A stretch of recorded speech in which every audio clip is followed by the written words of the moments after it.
BFM Business, Intégral Placement, le Club Imo. Suite du Club Imo comme chaque mercredi avec aujourd'hui Olivier Marin pour Propriété Le Figaro, Virginie Grolot pour l'Obs et Marie Cœur de Roy pour La Vie Imo, le site immobilier de BFM Business. Virginie, vous êtes décidément très colère cette semaine. Tout à l'heure, vous ralliez contre les rabots sur les aides publiques au logement et vous êtes aussi très remonté contre l'IFRAP, la fondation IFRAP qui recommande, elle, de carrément stopper la construction de logements sociaux. Oui, parce que c'est leur dernière note là qui vient d'être publiée et dont le titre est effectivement stopper la création de logements sociaux. Alors je peux entendre un peu la provocation, mais enfin quand même. Le think tank milite pour la réduction des dépenses publiques et il y a sûrement de très nombreuses réformes à apporter au secteur et à la politique du logement. Donc il préconise effectivement de tout simplement diviser par deux le budget de l'État en matière de logement qui passerait de 40 à 20 milliards, c'est assez simple, donc il faut tout diviser par deux. Et il y a tout un tas de mesures, notamment sur la suppression de l'article 55 de la loi SRU qui prévoit les quotas de 25% de logements sociaux en zone tendue. Ils veulent tout simplement supprimer Action Logement puisque la cotisation payée par les entreprises, comme ça ce serait un allègement de charges pour les entreprises. Ils prévoient aussi de baisser la fiscalité immobilière, ça peut être intéressant, mais il faut voir dans quelle proportion. Et puis, qu'est-ce qu'il y a d'autre? Évidemment, supprimer l'encadrement des loyers et réformer les aides au logement. Alors, je ne dis pas qu'il n'y a pas des mesures à apporter, qu'il n'y a pas des coupes peut-être à effectuer et des réformes à mener. Mais tout simplement, il faut aussi voir que le logement social, c'est aussi un acteur économique. Et je pense que l'IFRAP a un tout petit peu oublié ça. Et notamment, il faut savoir que le logement social à la louche, c'est 80 000 salariés. Et en 2013, ça représentait 17 milliards d'euros de commandes pour le secteur du bâtiment. Il faudrait qu'on regarde les comptes de l'IFRAP, ça se trouve, ils font mieux. Peut-être, je n'en doute pas. Et donc, c'est quand même un pan entier de l'activité économique comme ça qu'on décide de sabrer. Alors, je pense que Dieu sait déjà un point de vue un peu partiel. Et ensuite, il faut savoir, et là, c'est pas moi qui le dis, ce sont les promoteurs, que l'activité logement, la politique du logement en France, ça coûte 40 ou 42 milliards. On n'est pas à quelques milliards près. Mais c'est beaucoup plus que chez nos voisins, quand même. Oui, c'est beaucoup plus. Oui, mais effectivement, elle a raison, Virginie, il faut voir ce que ça rapporte en parallèle. En matière de recettes fiscales, 60 milliards d'euros par an. Donc, à un moment, il faut regarder la balance, et c'est souvent ce qu'on reproche d'ailleurs à Bercy et au gouvernement, c'est de ne pas faire la balance entre les recettes et les dépenses. Je suis un tout petit peu étonnée que l'IFRAP ne fasse pas ce calcul, et donc il faudrait prendre ceci en compte. Et ensuite, il y a une dernière chose qu'il ne faut pas oublier, c'est la situation des locataires, parce que j'entends les besoins de réforme et de réduction des dépenses publiques. Parce que les locataires les plus pauvres, ils ne vivent pas dans les logements sociaux, ils vivent souvent dans le parc privé, donc là on peut s'interroger sur l'efficacité de la politique de logements sociaux en France. Non, ça, on peut remettre en cause le droit au maintien, on peut en discuter, on peut regarder les attributions. Effectivement, l'IFRAP dit on va réserver le logement social aux plus modestes. C'est quand même aussi la bonne voie pour ghettoiser certains quartiers, puisque je ne parle pas des nouvelles constructions, je parle aussi du parc existant, et ça c'est quand même déjà source de nombreuses difficultés, donc on ne va peut-être pas rajouter de la difficulté à la difficulté. Et donc, ce qu'oublie l'IFRAP, à mon sens, c'est aussi de prendre en compte ça, les locataires, et ça je trouve ça un tout petit peu dommage. Et donc, pour vous, c'est pas gênant de voir que les plus pauvres finalement ne vivent pas dans les logements sociaux, mais plutôt dans le parc privé. Guillaume, c'est pas tout à fait vrai. C'est pas tout vrai. Non mais il faut pas confondre. C'est en grande partie vrai quand même, Marie. Mais non, il faut pas exagérer d'abord parce qu'il y a des cas précis et puis voilà, il y a toujours eu des cas. Il y a des exceptions. Dans les lieux, là où Virginie a raison d'en parler, c'est que c'est pas une proposition de la droite ou de la gauche. Il y a beaucoup de parlementaires, aujourd'hui beaucoup de politiques qui sont effectivement pour la fin du droit au maintien dans les lieux. Mais il y a plein de problèmes effectivement sur la gestion des logements sociaux. Mais à un moment donné, on peut pas sur la gestion des bailleurs sociaux aussi, mais on peut en discuter. Donc ça peut très bien être réformé. Sur le droit au maintien dans les lieux, là où ça pose problème, c'est essentiellement dans les zones tendues. Et Paris est juste l'illustration la plus criante, c'est vrai, de cette injustice. Mais quand on regarde aussi en province, ça fonctionne pas comme ça. Et il y a un accès au logement social qui est plus rapide, on a plus simple. Plus de transparence dans le domaine. Ouais. Là, je suis d'accord avec vous. Beaucoup plus de transparence dans le domaine. Ouais. Pardon, Virginie. Non, mais tu as parfaitement raison. Mais enfin, vous dites, ça coûte quand même très cher cette politique de logements sociaux. On peut s'interroger, mais ça rapporte aussi. Mais si on incitait les acteurs privés à prendre le relais, ça rapporterait tout autant. Ça permettrait de construire tout autant et ça coûterait moins cher. Il faut peut-être inciter fiscalement les acteurs privés à prendre le relais de la politique politique actuelle? On peut ça rapporterait tout autant. On peut inciter fiscalement les investisseurs privés, ce qui est déjà fait par exemple pour les particuliers avec le Pinel, ce qui était en cours de discussion pour les institutionnels avec pareil des exonérations de taxes foncières, etc., etc. Pour l'instant, le logement est moins rentable que le bureau. Il y a d'autres freins, il n'y a pas qu'une question de rentabilité. Et simplement, il faut aussi mettre en place un dispositif pérenne. Donc ça, parce qu'on peut pas jouer sur des parcs entiers de logements et sur la situation des gens aussi facilement. On est d'accord. Donc l'IFRAP qui prône l'arrêt de la construction de logements sociaux, c'est vrai que c'est un gros pavé dans la mare et on est d'accord, l'un n'empêche pas l'autre, on est bien d'accord. Ce qu'il faut c'est faire multiplier les politiques les plus complémentaires possibles. En tout cas, l'IFRAP pour l'instant n'est pas au pouvoir. On voit que les logements sociaux et les logements sociaux continuent et heureusement de se construire en France. Marie, on va d'ailleurs avoir 2 nouvelles annonces a priori tout à l'heure. Ouais, 2 annonces et c'est un peu de cas d'école en fait. C'est 2 opérations dont il est question. Ça concerne 2 communes alors qui sont clairement carencées en logements sociaux. Ce sera annoncé donc dans la journée. La première, c'est Roquebrune, Cap-Martin dans les Alpes-Maritimes. Elle compte à peine plus de 5% de logements sociaux. Face à cela et dans le cadre de la mission, vous savez, confiée à Thierry Repentin, le délégué interministériel à la mixité sociale dans l'habitat, l'État a donc décidé de céder là-bas une ancienne base militaire pour y construire 500 nouveaux logements. Je crois qu'il y a une centaine à l'intérieur de logements sociaux. Pour le reste, ce ne sera pas le cas. L'autre ville, c'est Grasse. Et même si elle compte près de 14% de logements sociaux, elle est encore très très loin des objectifs fixés par la loi SRU. Au grand dam de l'IFRAP, elle existe encore, cette loi SRU. Et surtout, elle est inscrite sur la dernière liste des fameuses communes prioritaires qui avaient été établies il y a quelques mois. Alors, Grasse est au passage d'ailleurs la 2e ville la plus peuplée de cette liste derrière Fréjus. Bref, vous l'aurez compris, une ville qui est vraiment dans le collimateur des pouvoirs publics. Résultat, l'État va mobiliser un de ses terrains pour y construire, là cette fois-ci, un peu moins de logements, on parle d'une 60aine de logements, mais quand même, et surtout c'est le préfet lui-même qui va aller signer le permis de construire.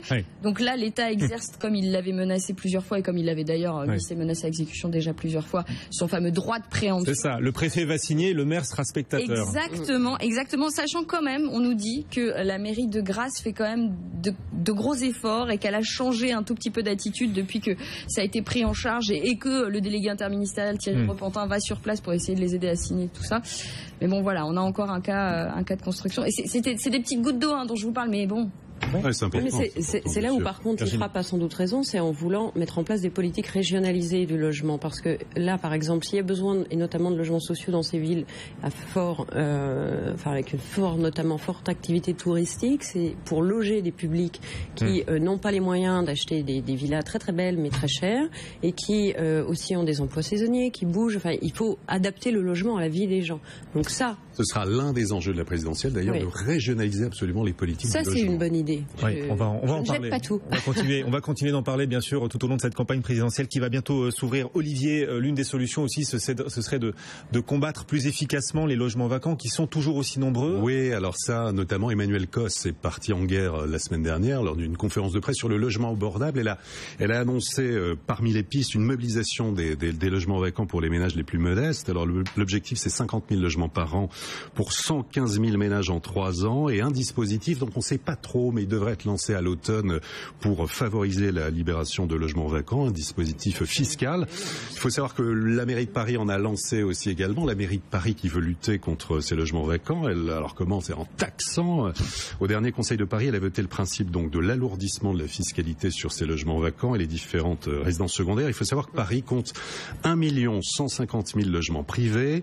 On a 100 000 résidences secondaires ou occasionnelles, entre 30 000 et 50 000 logements durablement vacants et environ 20 000 meublés touristiques totalement irréguliers. Alors la ville de Paris... Je peux intervenir parce que quand même vous dites, Olivier, que la ville de Paris décide de taxer pour les logements vacants. Enfin non, il y a aussi une carotte quand même. Il y a Multiloc. Bah ouais. Ça je vais en parler après. Ah d'accord. Oui, c'est justement pour les Multiloc. Donc la ville a voté le principe de l'augmentation de la taxe sur les logements vacants qui sera fixée à 50% la première année puis 100% ensuite. La ville a également voté le principe du doublement de la taxe sur les résidences secondaires et puis elle souhaite que soit quadruplé de 25 000 à 100 000 euros l'amende pour un propriétaire qui loue un logement meublé type sur Airbnb en dehors de la réglementation, notamment pendant plus de 4 mois par an. Alors effectivement, plutôt que de taxés. Il y a eu cette opération en fait de bail multiloc pour inciter les propriétaires à remettre leur logement sur le marché, les logements vacants.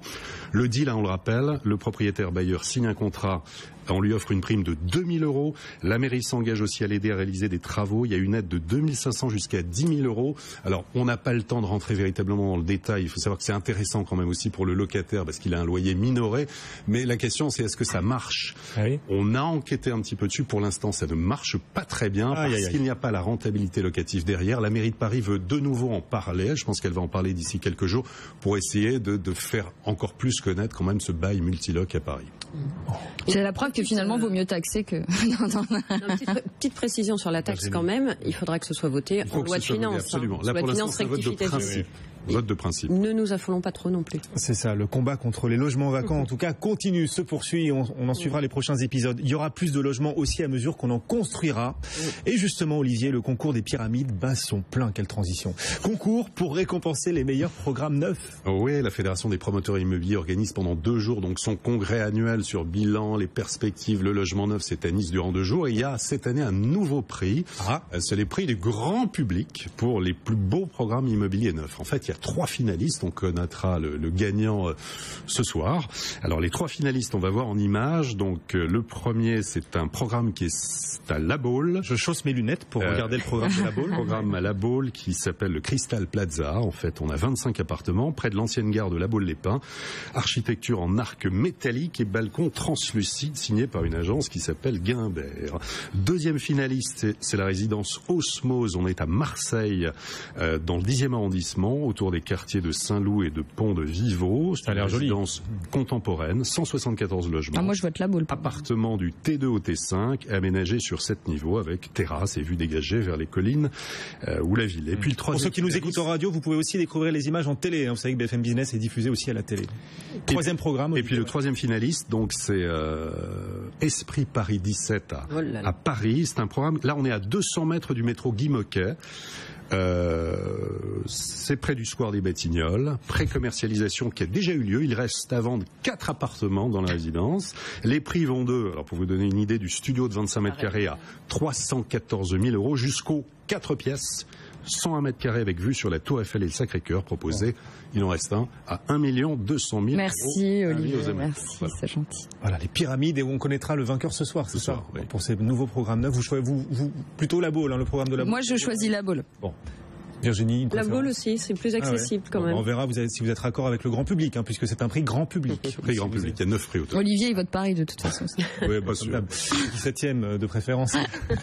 La France, c'est pas que du neuf, c'est aussi, Virginie, du patrimoine historique, et la Fondation du patrimoine lance des appels aux dons. Oui, la Fondation du patrimoine. Vous allez donner de l'argent, donc. Eh bien oui, il faut donner de l'argent, mais rassurez-vous, il y a un petit avantage à la clé fiscale, je précise. La Fondation du patrimoine, qui va avoir 20 ans, donc évidemment contribue à entretenir, maintenir, préserver, rénover tout ce qui est patrimoine au sens large, c'est-à-dire que ça peut être une église, ça peut être un château, ça peut être une bibliothèque, ça peut être du mobilier, ça peut être tout un tas de choses. Et suite aux inondations de ces dernières semaines, il y a eu plusieurs appels aux dons qui ont été lancés, notamment pour le château de Chambord, qui est quand même un de mes chouchous, je dois le dire, qui a été partiellement inondé avec tous les jardins. Il y avait des vues incroyables qui ont été diffusées. Quand vous y viviez, c'était vraiment sympa, quoi. Oui, c'était sympa, oui. C'était un peu grand, voilà. Mais voilà, donc la Fondation du patrimoine lance un appel aux dons pour le château de Chambord. Elle lance un appel aux dons aussi plus modeste, mais tout aussi important, c'est l'église Saint-Jean-Baptiste de Nemours qui a été complètement inondée par la crue. Donc voilà, il y a beaucoup de patrimoines qui sont chaque année, alors soit tout simplement qui s'abîment, soit là, dans ce cas exceptionnel, c'était les inondations. Et la dernière...